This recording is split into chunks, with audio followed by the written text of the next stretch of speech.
Join UF Hall of Famer and 14-year NFL vet Shane Matthews every weekday as he brings you all you need to know about your Florida Gators, including news, analysis, and opinions with some of the biggest names in sports. Find us on Spotify, Apple Podcasts, Google Podcasts, or wherever you listen to your favorite podcasts, or watch us live at 8 a.m. on Facebook, YouTube, and Twitter.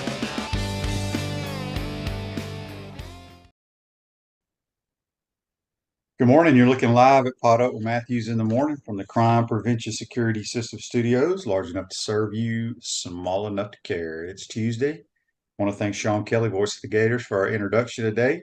It's Tuesday. We'll have Buddy Martin here in just a second. Then we'll have Edgar Thompson from the Orlando Sentinel get his thoughts on the Gators going into the bye week. If you missed it last night in baseball, boy, the Texas Rangers, they have not lost a game on fire at all.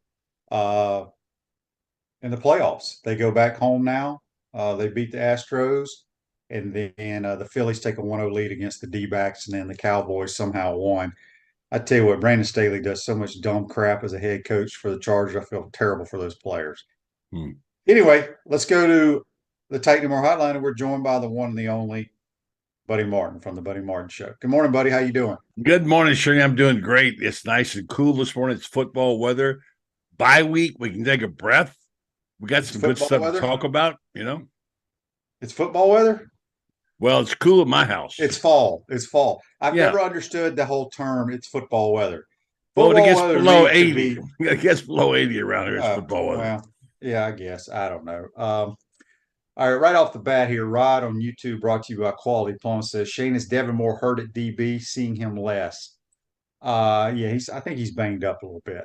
Honestly, I should know that, but I don't. But I'm going by, Chris says he's banged up, so Chris probably does more than I do.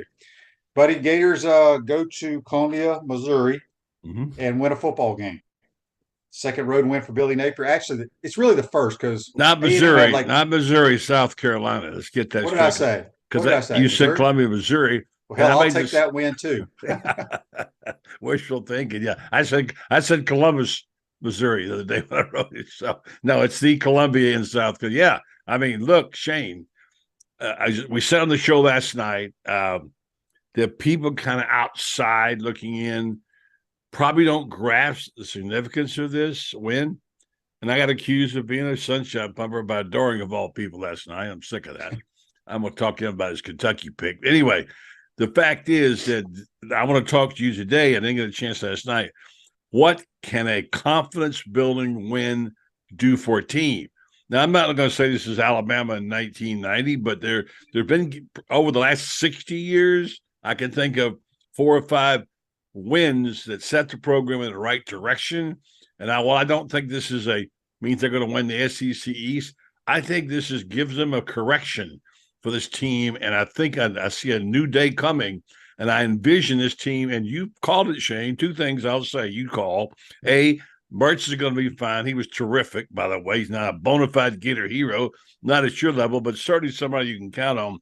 And this team can win 8 games, and you've never varied from that, Shane. I don't know how you're going to get 8 now, but you said, no, don't worry about it. They're going to win 8, so I'm going to trust you, Shane. You convinced me. Well, I'm pulling for it. Dan says we won at A&M yet last year. Yeah, I meant the only time we've won on the road where the other team didn't have 25 players out sick.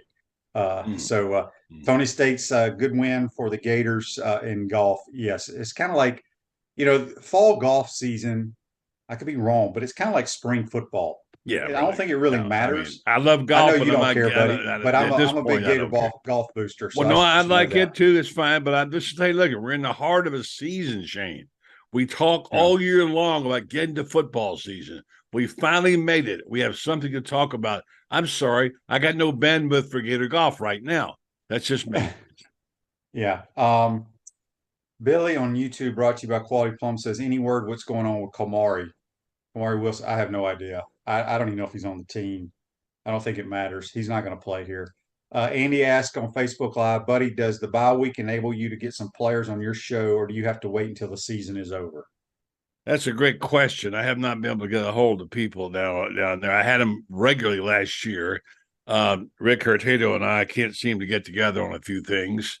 No, I don't get I don't have the clout that Shane has, but maybe we'll see. I don't have people. I don't have players on my show. I don't want them on my show. Well, you could have them if you want them. I think probably we'll get one or two down the road someplace. I know the other people getting Ben Troop gets them, everybody else gets them. Ricky Pearsall is all over the place. Good for him.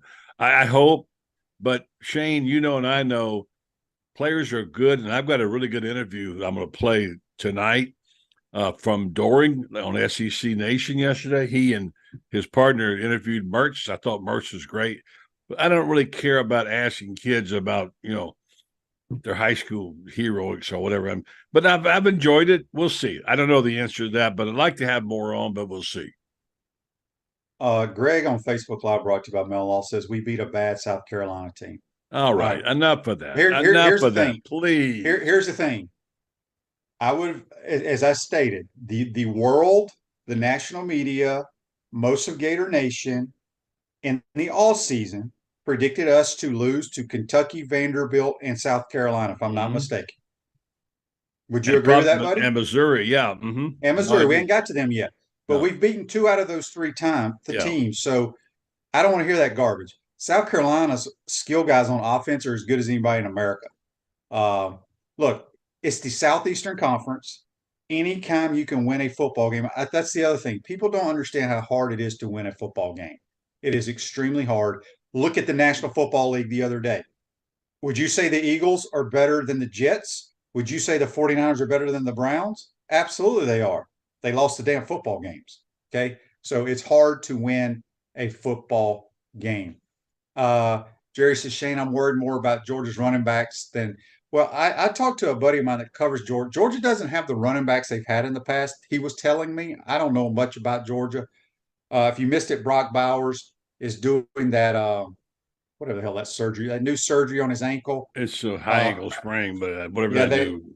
It's that knotting or whatever. I don't know what that. But anyway, get Dr. Pete on and ask you about that. I think Tua had it, or one of the Alabama quarterbacks had it a few years ago. My thoughts are, the reports are he's done for the year. I don't believe that. If Georgia is playing 4 to 6 weeks, Shane, 4 to 6 weeks is the standard. Some people said he was out for the year, but well, that's pretty much a year. So I think he will play in the championship game, and then he'll play if they make it to the playoffs. I think he will play. But Shane, who's the backup? Oh, they got plenty of tight ends there. Let me just say who it is, so you might know now when someone asks you. I talked to Tony Barnhart last night. Oscar Delp. Quote, very good player who has seen limited time, big, good hands, doesn't have Brock's speed. Georgia can pretty much reload. That's one they can't reload on because I think Brock Bowers is one of the best players I've ever seen in a Georgia Bulldog uniform. And by the way, we had a conversation about it last night. And somehow or another, I got mixed up and thought he'd been there 3 years because it seems like he's been there forever. But I think Andy put his stats up from last year. 5 catches, 1 touchdown. He killed us last year. And he's a guy that seems to give Florida a lot of trouble. I think it's a big deal he's not playing. Maybe nobody didn't. Maybe you don't agree with me. I think not having Brock Bowers is a plus because the quarterback situation changes when you haven't got that guy to bail out to. And you know that, Shane. You got that go-to guy. You always have a comfort level. I'm not predicting Florida will beat Georgia. I'm not predicting Florida's going to win 9 games. Can you believe Doring said that about me last night? What if I predicted Florida's going to win 9 games? You've been more optimistic than me. But I'm just saying, again, get back to what you said. Put it in context. Stop complaining about this, that, and the other. Is a game that Florida just needed to win very badly, and maybe Billy Napier's biggest win. It may be. I know you'll say Utah last year on the road, SEC, when you're really down, you could have folded your tents. You didn't. This is a game. This is a program-making victory. I don't care who it's over, Shane. So I think it's a big win. And I can go back and tell you about another 6 or 7 wins over the past 60 years where it has transformed a team. And you played on a couple of those games. Transforms a team. What did it do for you when you guys beat Alabama? Now, beating Alabama is not the same thing as beating South Carolina. But there's that game that suddenly transforms your team. Talk about yours, Shane. What's it, Alabama? Your 1990? Because you guys didn't know what kind of team you had. Oh, yeah. It's the biggest win in the history of the school. There's no question. The great thing about this game is I can't ever remember in all my years as a Gator a team coming from behind like that in the last 5 minutes to win the football game. Rod wants to know, Shane, do you think we control the controllable things better this game? Yes, yes. It's a tightrope is the name of that surgery. And somebody on here said everybody now thinks we're going to be George. Yeah, tightrope surgery. Everybody thinks we're going to be George. I don't think people are. I think people give us a chance because here's the other question. Wait, who's everybody who's saying going to beat Georgia? Who said that? I don't know. Somebody said on here, but here's stop making here's my statements thing. like that. How many people in the country thought that the Florida Gators going into the Georgia football game controlled their own destiny to win the SEC? Zero.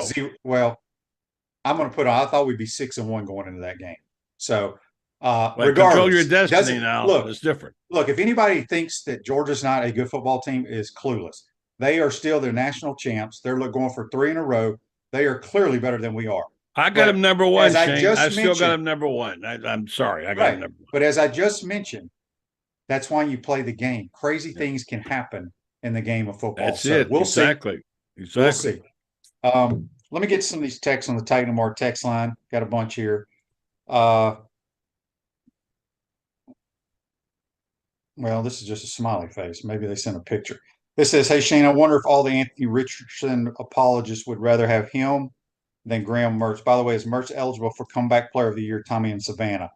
I don't know about the awards. He has another year. He'll be back next year, in my opinion. No doubt.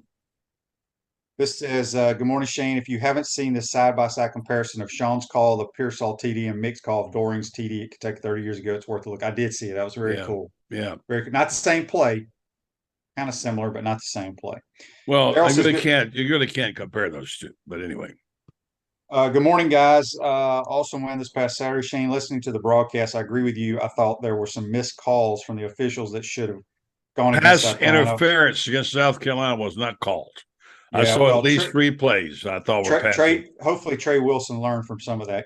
Josh in Mississippi says, QB, you can write all off in regular season about this team's ability to throw the football. Heck of a game. However, never thought I'd hear you say we need to run the ball a couple of times during the broadcast.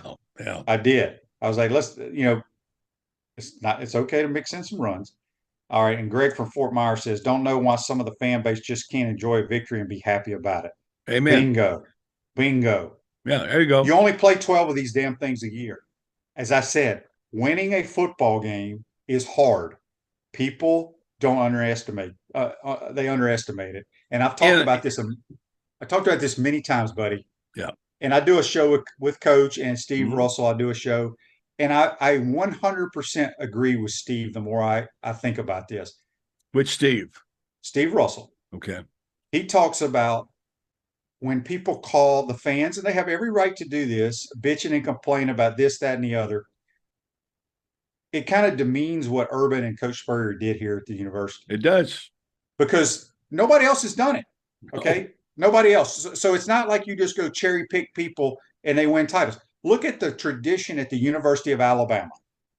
Really, their only success was under Bear Bryant, Nick Saban, and a year or two under Gene Stallings. Out of all the years they've played football, think about that. So that's where I think people have to sit back sometimes and say, people go through these runs. I mean, Georgia, it took them, 40 or 40 plus years to win a national title. And the only people that I can think of that had success there are Vince Dooley and Kirby Smart, add in Mark Rick winning some, SECs, but no, Natty. It's hard. It's hard to win. And I think people forget that. Yeah. Shane, can I just say one thing about the victory? I'm going to say something today and I'm going to say it 100 times more. In football, as in life, always take the W. Take the W. It makes a big difference. I take the W on this. Yes, indeed. All right, text here from George. He says, Shane, I about drove off the road when you said the Gators better take a knee or you're jumping out of the press box. I did say that. I didn't mean to say it, but it just came out.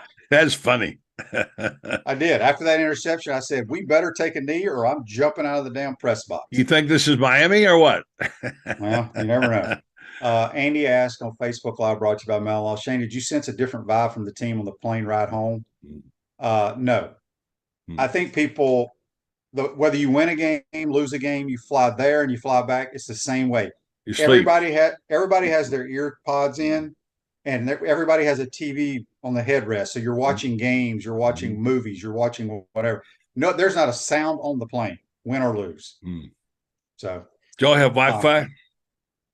Yes. Yeah. Yeah. So, it's all good. It's all good. Real quick, let's get to Radware. It's a family-owned business that prides itself in excellent customer service while providing quality and affordable promotional products and customized apparel. We're speaking with Buddy Martin on the Titan MR hotline. Second portion of today's program, we'll have Edgar Thompson. We'll get his thoughts from the press conference and some other things that happened there in Columbia. All right, buddy. Barone on YouTube, brought to you by Quality Plum, says, Shane, what's the game plan to beat Georgia in your opinion? Come on. You're going to need some breaks. Play some defense. But the defense is what scares me. Defense scares the hell out of me. I think we'll move the football on. I really do. Yeah, you're not big on the secondary. I know, Georgia. They can be thrown on. I know. But well, Georgia has lost a lot of good players. They have a lot of good players back. But I think you can move the football on them. We have to play much better gap sound defense and a little bit of want to and make tackles. So you're saying the tackling concerns me in the fourth quarter.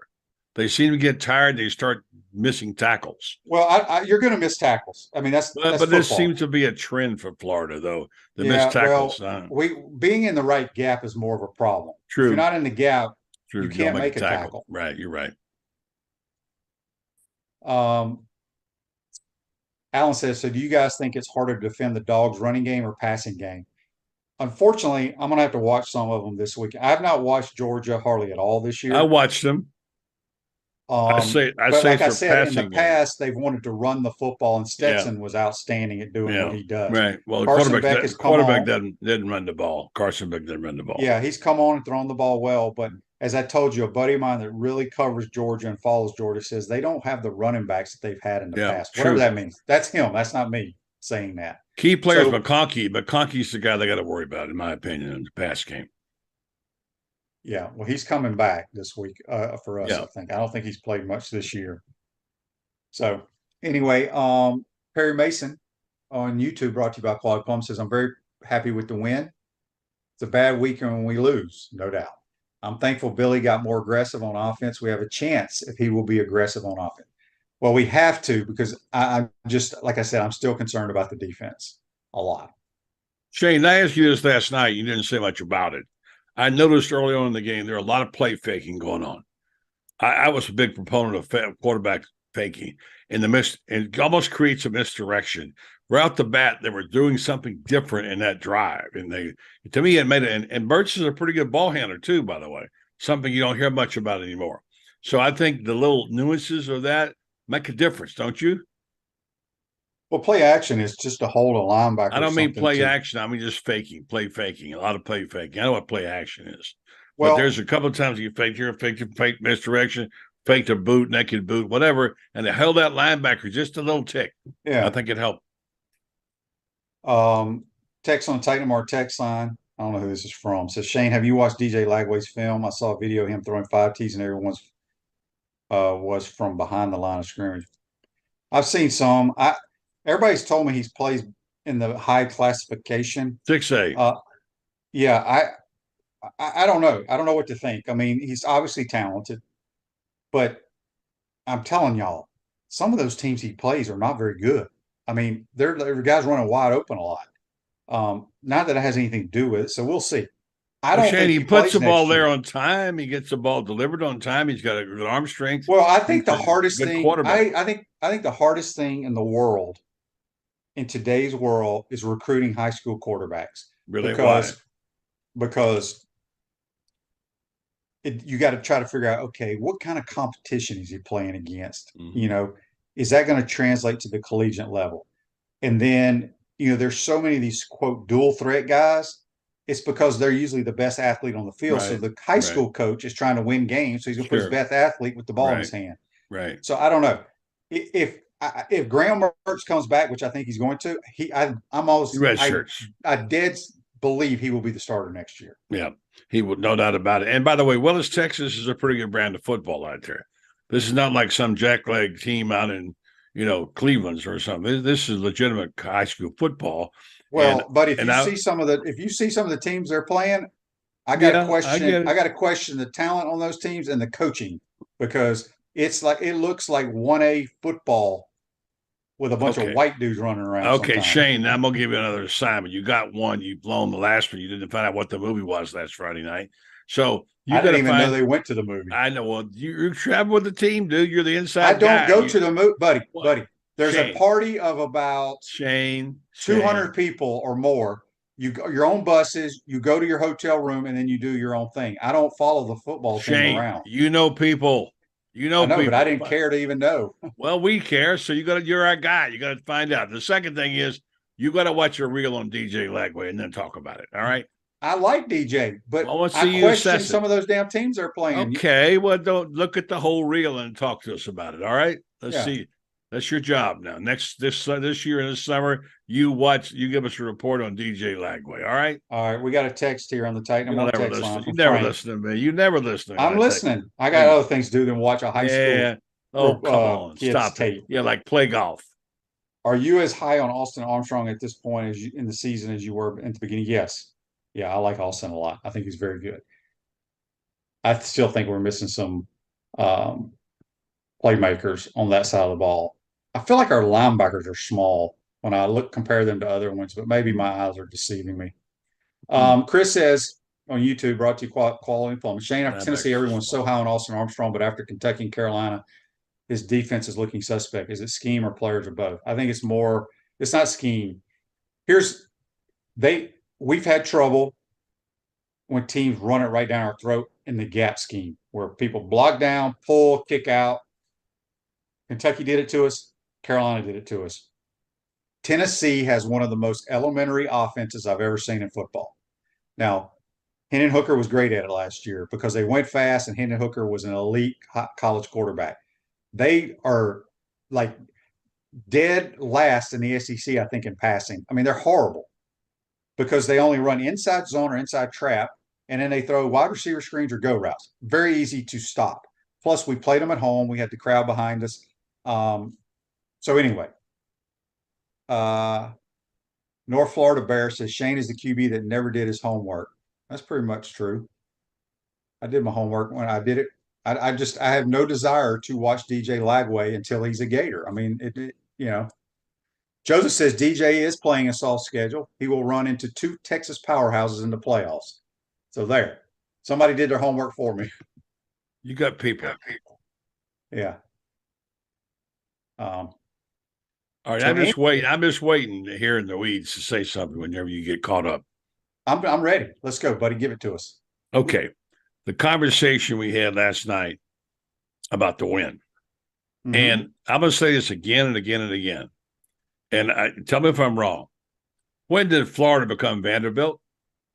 I mean, they haven't. Did I miss those 3 national championship trophies in Nashville someplace? Because people are talking about them like they're Vanderbilt, all right? I mean, I'm tired of Feinbaum and other people pointing their fingers at us and calling us sunshine puppers, then try to sell us every year on the same teams, every year. Oh, yeah, it's going to be Kentucky's year, all right? Oh, Texas A&M, Jimbo's back.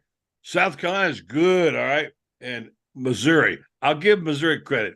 Let's give Drinkwitz a lot of respect for knocking off the Wildcats. But I don't know have you seen who they've beaten so far this year? I mean, I think they've beaten two pretty good teams, K-State, Memphis, and now Kentucky. And they're 6-1, maybe a little out of their league right now, but that's a beatable team. I will say that Drinkwitz pulled out a good win with a fake punt. His offense is clicking pretty good. They're going to be tough to beat. But Florida deserves some respect. That's what I love about Graham Mertz and Ricky Pearsall. They brought Florida the respect it deserves. I'm not saying they're world beaters. I'm not saying they're going to win 9 games. Chris Doring, stop saying that. I'm saying they're a better team they're getting labeled as. So let's give them the respect. Remember, they're 5-2, and they got 5 to go. We'll see. They're probably going to they might make that 8 wins that Shane told us. So stop making Florida Vanderbilt, please. I agree. Twan says, I was watching Varnador films and Shamar got caught on film not filling his gaps, and Scooby and our edge rushers got caught trying to make inside moves instead of holding the edge. Yeah, everybody, that's the thing about defense is if you're out of your gap and not doing your job, it shows up quickly. Even on offense, you can get away with a guy busting his assignment, but not on defense. So, we'll see. We got a long ways to go on that side. I'm a lot more concerned about not getting to the quarterback more. They finally got to him late in the game, but not getting to the quarterback enough. And that's why the secondary is getting beat. They're not putting pressure on the quarterback. I have zero problem with the secondary. Everybody else does. I don't. Yeah, I don't either. Because here's the thing. I realize in the game of football that the other team is going to complete a bunch of passes. Mm-hmm. That's just facts. Mm-hmm. I think the Gator fans think we should not allow the opponent to ever complete a pass. True. Our DBs should never get beat. That's not realistic, people. So you need to get that out of your head. I think our DBs are just fine. So, Twan says Taraja Mitchell is too slow, and Derek Wingo is the only linebacker that gets to play that blows up linemen in their gaps. So, all right. I love Wingo. I wish he's just a little bigger. Mm-hmm. Yeah, he's light. Text on the Titan More text line from the 941. Shane, I hate to say this, but I'm sure that some fair weather Gators are going to be thinking pretty soon, oh, we beat a 2-4 team only. Well, you know what? I say it's that 2-4 team would love to have gotten that win. So just enjoy each game as soon enough. It's going to be January. Good advice. Yep. Again, majority of the people thought we were going to lose to South Carolina. They thought we were going to lose to Vanderbilt. But hey, we beat them both. So there. You said last night you see 3 wins. You think you're going to beat Florida State, you said. They just don't impress me. They've struggled.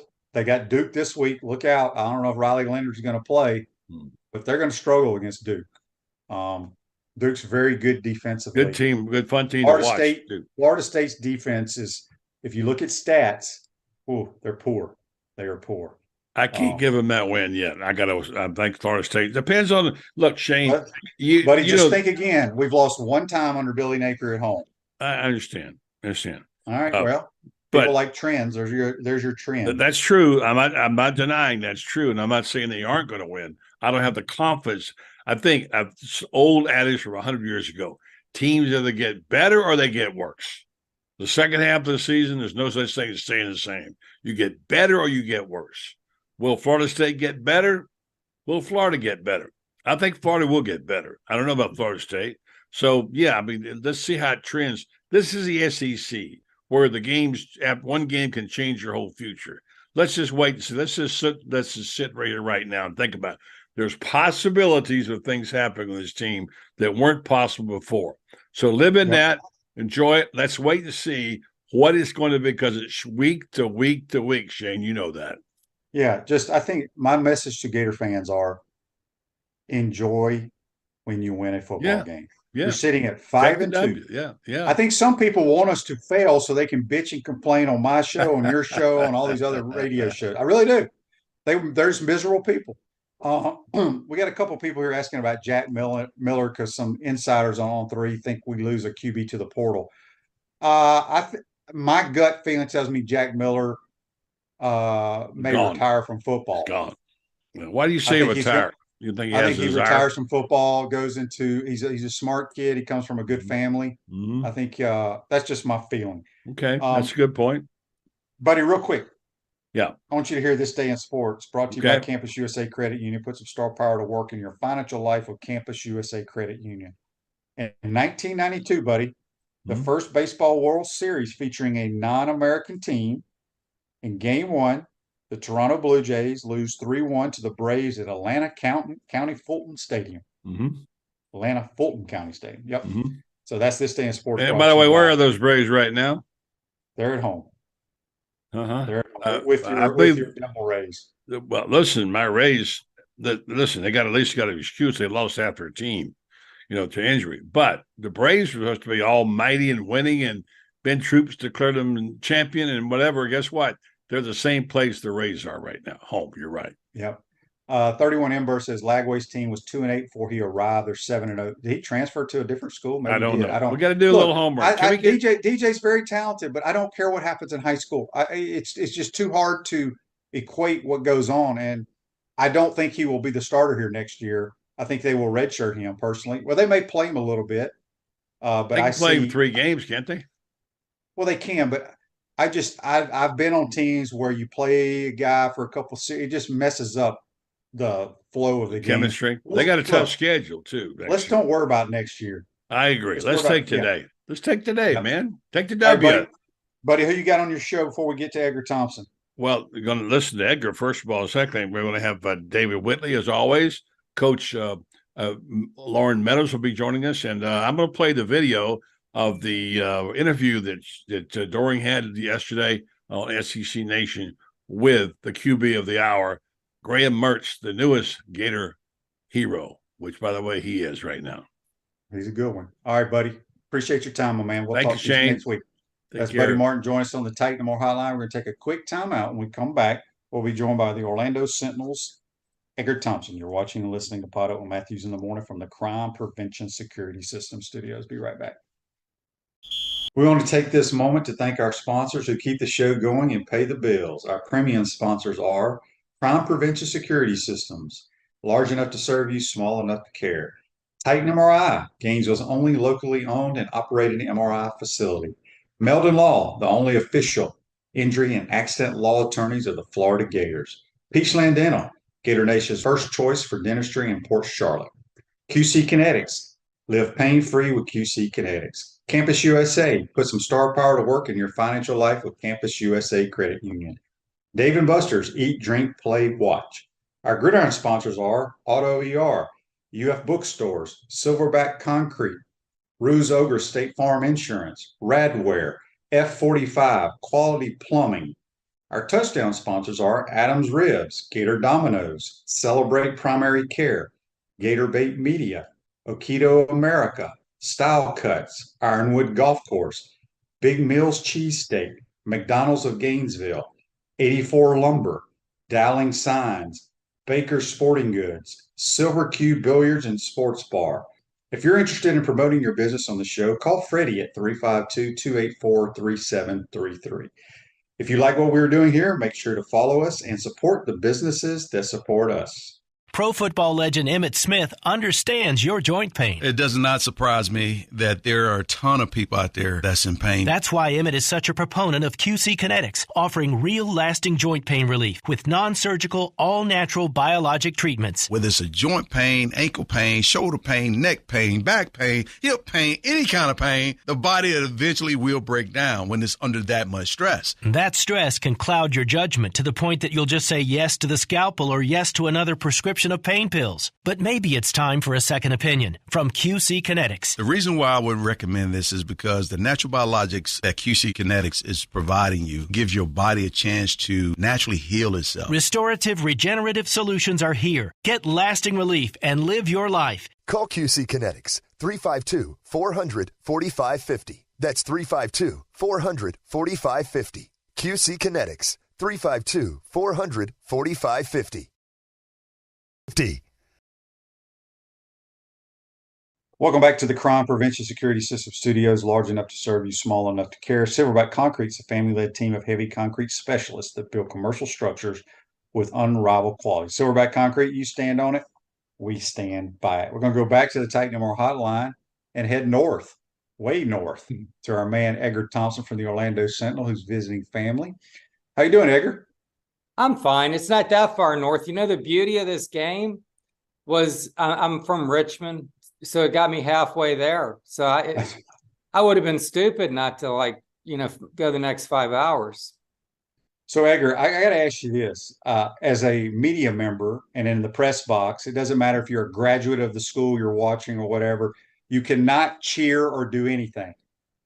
Was there any cheering or anything going on in the press box? I'm just asking. No, I mean, okay.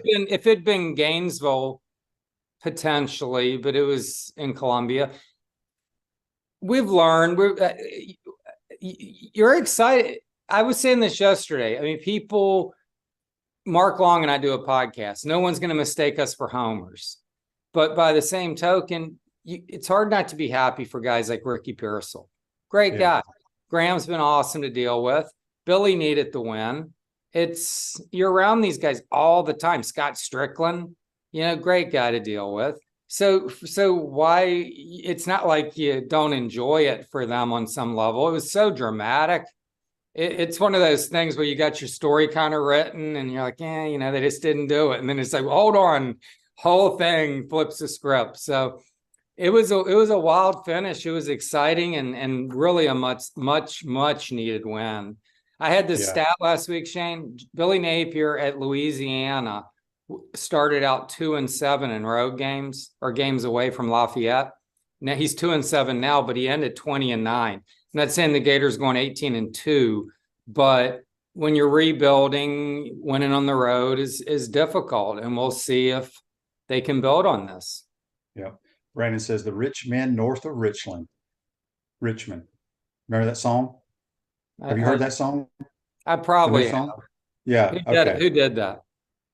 It's some dude. It's like the most popular song in the world right now. Oh my Lord. I don't know that. I listen to classic rock still, man. On YouTube, brought to you by Quality Plumbing, Neil says, ask Edgar why he dug in on asking Napier about hugging his players. I have no idea what that exchange was about. I didn't get it. Look, we're looking for emotion and color, and taking the goal of our job is for people who aren't there is to try to take them there. And he made a reference to hugging guys in the locker room and Graham and Ricky. And I was like, hey, can you describe that scene a little bit? And he was kind of gave me a hard time. And I was like, he doesn't understand like what we're trying to do on the other side sometimes, I don't think, right, which is fine. And I don't know his job, the ins and outs of all of it, but I'm sitting there on like a really hard deadline, writing a story as Billy's talking and rewriting the entire thing. And I led with, and the story's free on the site. So the gentleman who asked me to read what I ended up coming up with, because it described the scene that he hugged him closely in the locker room. And Graham recalled how he said to him, this is why you go to Florida. And it was an emotional win, a big win for Billy. And I was just trying to capture some of the emotion. And later he did talk about how those two guys are tone setters, how they're bought in, how they're the first guys at the facility, how everyone follows their lead. That was what I was looking for. This is the moment you live for. This is, as a coach, that's what you live for, is like the players who work the hardest get rewarded, and veteran guys. And you live for the moments where you come back from 10 points down and win a football game no one thought you were going to win. It would have been easy. I could have answered the question, but he didn't feel like doing it. Yeah. Text on the Titan Mark text line from William. He says, Edgar, where do you rank Ricky Pearsall among the Gator wide receiver greats? I mean, I haven't given it much thought, but you would know better than I. You played with some of them, and certainly when you were early, when you first left Florida, I mean, there were some greats then too. Obviously, right? Ike and Jaquez and Rydell and all them. Who I'm trying to think. Who I covered Taylor Jacobs' 1,000-yard season. He's often forgotten. Well, yeah, I mean, but Dallas Baker, 06. Well, hang on. The guys that I've seen, Harvin, of course. I'll tell you, a season people forget. Antonio Callaway's freshman year was phenomenal. It was great. And then you got Tony. So those are guys I've covered. You've seen many more greats than I. Yeah. I think he's a much better receiver than Kadarius Toney, personally. I think the more I think about it and the more I've watched him play, he may sneak into my top 10. Now, obviously, I'm not talking about the Chris Collinworths or anybody that played before I actually watched the Gators, but I'm telling you, he is as good a receiver as I've ever seen. I think he's going to play in the NFL a long time. He's shifty. He runs phenomenal routes. He's a competitor, and he catches everything. So it's I agree. It's a good text, and it's a good argument among different players. But he's a hell of a player, man. Well, he can really run routes, as Graham said at the end. And he's the best route runner I've ever seen. Now, Graham didn't play with very good receivers at Wisconsin, in fairness. But yeah, Ricky, and he busts his tail, man. He works at it hard. The way he changed his body from last year was phenomenal. Like when I saw him, I was like, man, you look lean at SEC Media Days. He went from 11 to 8 body percent. That's like the guy, the marathon, who's trying to, get that last, half a minute off. I mean, when you're at 11% or whatever, and you're getting it down to 8 or 7 or whatever he did, that's hard. And he's just ripped and was ready to go. And he was committed to this season. It's paying off. And it's great to see. I wrote that story, as I brought up on the show before, about his mom and him. And that's another one I'd encourage people to go check out. It's a great story. His mom's at every game. They got a great bond. His dad was a receiver in college. I mean, this guy was born to, this is what he born to do. And he's doing. And correct me if I'm wrong. We haven't had a 1,000-yard receiver since 2002, Taylor Jacobs. I mean, think about that. That's over 20 years. Yeah. Yeah. I mean, Tony was close, wasn't he? I think he was, but he decided not to play, or he was hurt. I can't remember. Cliff says Wes Chandler. Obviously, Wes Chandler was a tremendous player, especially in the National Football League. I never saw him play as a Gator. I'm going by what I saw and what I've seen. Carlos Alvarez had the best season, arguably. Look, there's been a lot of great ones, and let's wait to see how it unfolds. But the guy's been unbelievable. They're so glad to have him, and we're seeing the portal impact. These are 2 portal guys. Yeah. Speaking of this, I saw this on Twitter yesterday. Think about Arizona State. Jalen Daniels at quarterback, Ricky Pearsall and Johnny Wilson, Herm Edwards couldn't win games. Think about that. He could recruit. He obviously got some good ones in there, but boy, they were not very good on offense when he was coaching there. Rich says on YouTube, brought to you by Quality Plumbing, why is it hard to run a route? Are receivers trying to make adjustments in the moment that they should not be doing? So running routes, there's an art to it. So not everybody can run all the route tree, so to speak. That was the one thing I learned from Coach Spurrier is a guy may be a great dig runner. He may be a good corner route runner, but he doesn't run go routes or comebacks very well. So as a coach, you don't call those for that guy. But with Ricky is a really good route runner, but he has that ability to just get open, if that makes any sense. Some people are great route runners, but hell, they still can't get open. Ricky gets open, and then he finishes it. That's what's so impressive to me. Chris says the better comparison with Pearsall would be Travis McGriffin, 98. Yeah, Travis was a phenomenal player. Ricky's a little bit bigger than him, and he may be faster, but that's a great comparison for sure. Well, what struck me? So they come in their equipment the other day, which they don't often do, and it's hit or miss when they do that. Ricky's getting off the podium. I was showing him the photo because I had already pulled it up. Because I mean, like I said, my stories, I'm putting it together right then. So I'd pulled a photo, and it's a really good one of him yelling in the end zone. And he goes, "Send that one to me." And I'm like, "Dude, I'm not technologically savvy like this."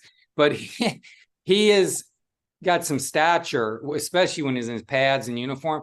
Guy's a solid 6'1". I mean, he's 195 pounds. I mean, he's not small. And Billy said this summer. He's bigger than you think. He's faster than you think.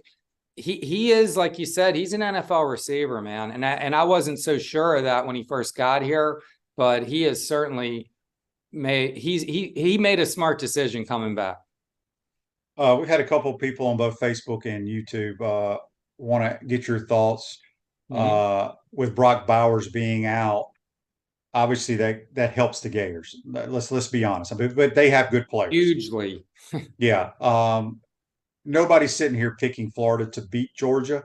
But if Florida can play aggressive, play a little bit better defensively with gap control, you never know how that ball may bounce. But Edgar, looking forward in 2 weeks pretty much, what do you think about this Georgia game?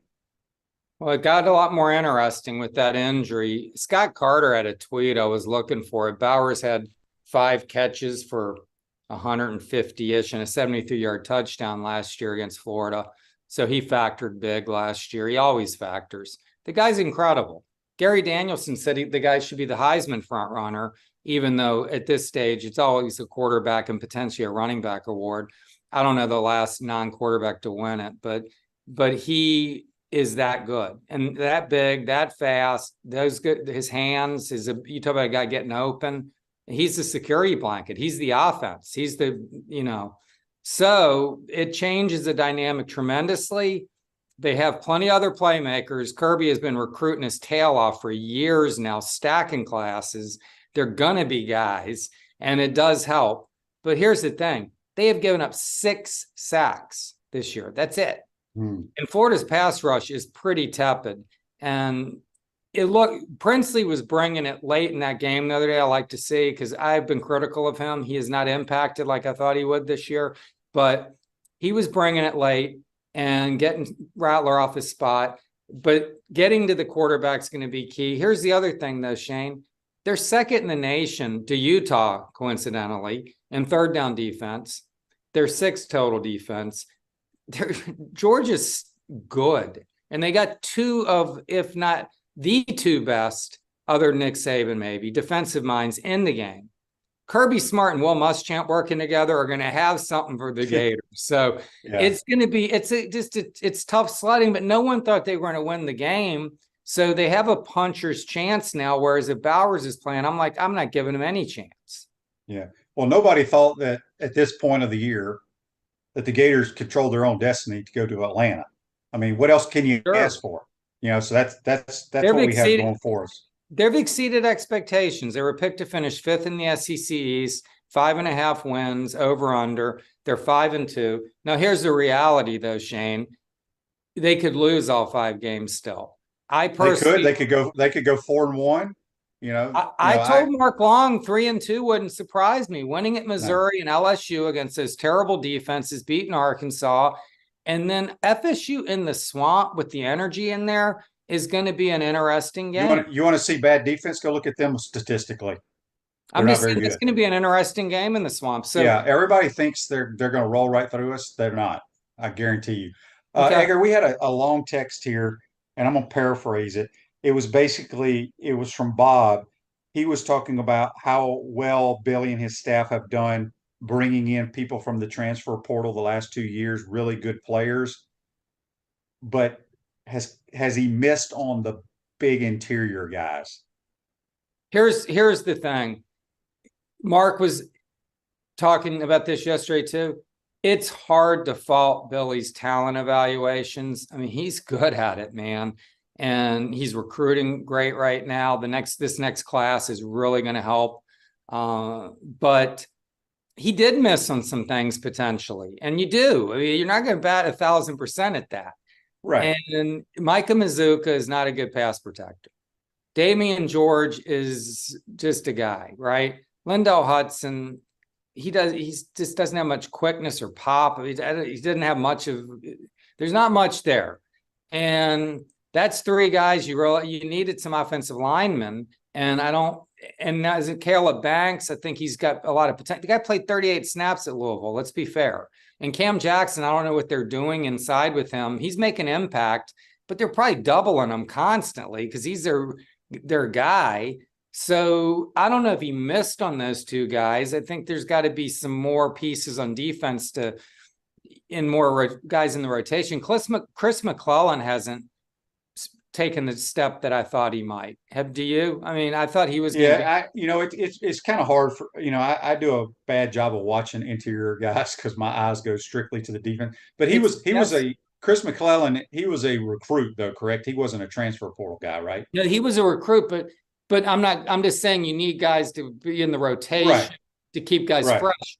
So yes, I think offensive line, they could do better. They certainly haven't made every move in the portal properly. And there has been some tentativeness you hear, and they want these thorough evaluations, Billy and his staff. And sometimes that doesn't, these kids want you want me or not? And what are you giving me kind of thing? And they're not jumping into these things quickly. But you look at a couple of guys they took, for example, and not to trash these kids, but because I don't know what's going on and maybe they will emerge. Deuce Spurlock, you give a guy a scholarship like that, and he's been he's non-factor. The Jacoby kid from the Pensacola kid who's the running back, I forget his last name. I'm sorry, Jacoby, but he's not going to fit into that running back room, and that's a scholarship. So they're not perfect in the portal, but they definitely need to get better on the offensive line. Bottom line to the question. All right, last couple here on Facebook Live, on YouTube, brought to you by Quality Plumbing. Barone says, why did Napier let Harquin and Braun walk when he had no better options to replace them? They wanted to leave. Sometimes kids have choices, right? Well, it sounds like Tarquin had a big got an NIL deal. Well, you got to remember, he married, if I'm not mistaken, Tony Baselli's daughter. Tony Baselli, who's the All-American USC offensive lineman. His daughter went to school at Florida because they live in Jacksonville. I want to say they're married or their boyfriend, girlfriend. Fiance, I believe. Yeah, so that probably had something to do with him It going did. to USC. That did. Ethan White is now out of football, which I didn't even realize. He's out of football. He retired because of an injury. Didn't know anything about that. And Josh Braun, the guy hadn't done much here, but, that's an evaluation thing, and they let him go, and he's starting at Arkansas. So they have offensive line problems, bottom line. They need to get more athletic on the offensive line. Yes, for sure. Zach asked, is the Michigan transfer not good enough yet? I thought he was a big name. He's probably not as good a player as the true freshman that we're playing at safety. Oh, Moten? Yeah, because Spurlock was Michigan too. He didn't look explosive to me during the summer, the little bit we got to watch. One day I went over there specifically to watch him just during drills. I'm watching, whatever, some tip ball drill. He didn't look like he had much speed, and that's kind of playing out. I think these other guys are faster. I mean, Miguel Mitchell's got speed. He's got some things to shore up, and Castell has just got a lot of instincts, and he's going to be a special player once he gets a good season of another good off season and gets a little bit more physicality. Yep. Edgar, you got any good stories you're writing during the bye week, or are you just going to play golf every day? Well, no, not golf every day, just late in the week, but I'm not really doing much. I'm going to hop on the Billy teleconference tomorrow and see what he thinks about the Brock Bowers injury, and he probably won't have much to say there, but at least he can talk about how he hurt him last year. I'll tell you the guy I wanted to mention before we hop off, Trace Mack. Oh, this kid has been a revelation. You wonder, a lot of people are like, why didn't they identify him earlier? He had a leg issue last year, some things, inconsistency. Mahalik obviously beat him out. The kid has been phenomenal, and he's a weapon. When you have a guy who's hitting 54-yard field goals, 2 of them now, 48, I mean, he's doing this easily, casually. The block wasn't his fault. The block was a total breakdown. It was a terrible protection by the left side. Yes. Terrible. And he is that's a weapon. I mean, Sturgis, remember Sturgis in 2012? That guy won them some games. The Texas Tech game, he had kicked that field goal right before half that proved the difference in the game. McPherson was a stud. Panero. I mean, this guy's like that. This guy is a good kicker, man.